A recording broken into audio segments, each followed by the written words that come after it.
The Lost Garden and the Call to Return. Professor Amani Adeyemi had spent his life searching for the truth.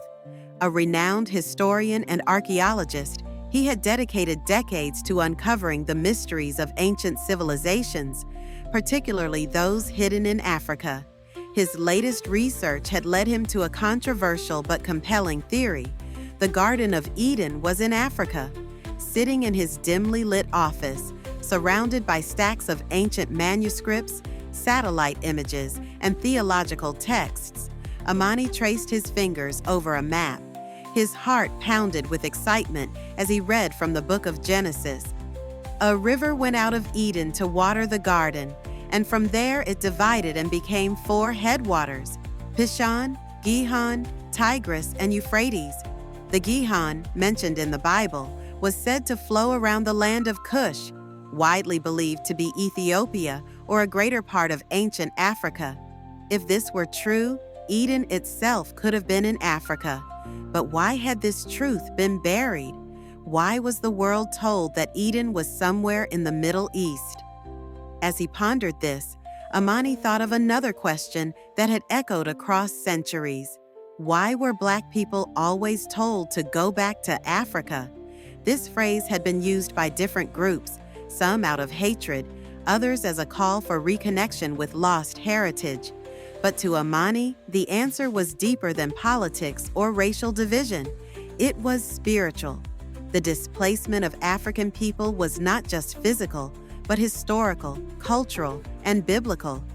If Eden was truly in Africa, then perhaps the descendants of the first humans were being drawn back, not just as a social movement, but as a divine calling. A hidden conspiracy. Amani's research took him to the depths of hidden archives.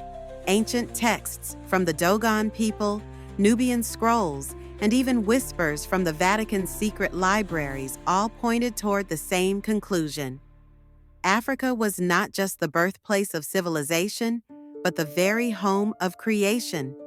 Yet colonization, slavery, and religious manipulation had buried this truth. The true significance of Africa had been erased from mainstream theology, making it seem like a land of poverty and suffering rather than the cradle of divine origin. He remembered the words of Marcus Garvey, the Pan-African leader who urged Black people to return to their ancestral land.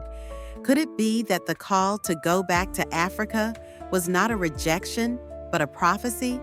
A journey to the truth, determined to prove his theory, Amani set out on an expedition to Ethiopia, where the Blue Nile met the White Nile. He visited the ancient churches of Lalibela, where he found hidden scripts describing a paradise lost near the Great Rift Valley.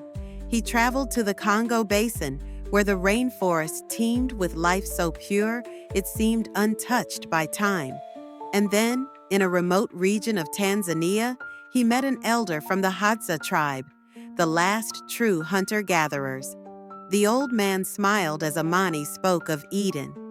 "You search for a place that was never lost," the elder said. "Eden is not just a location, it is a state of being. When people left Africa, they lost themselves, and now they are being called home." The revelation.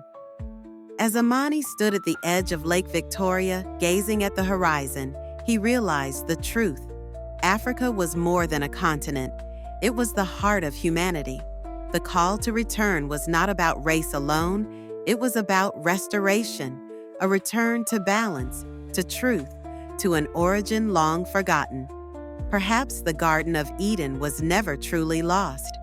Perhaps it was simply waiting for its children to find their way back home.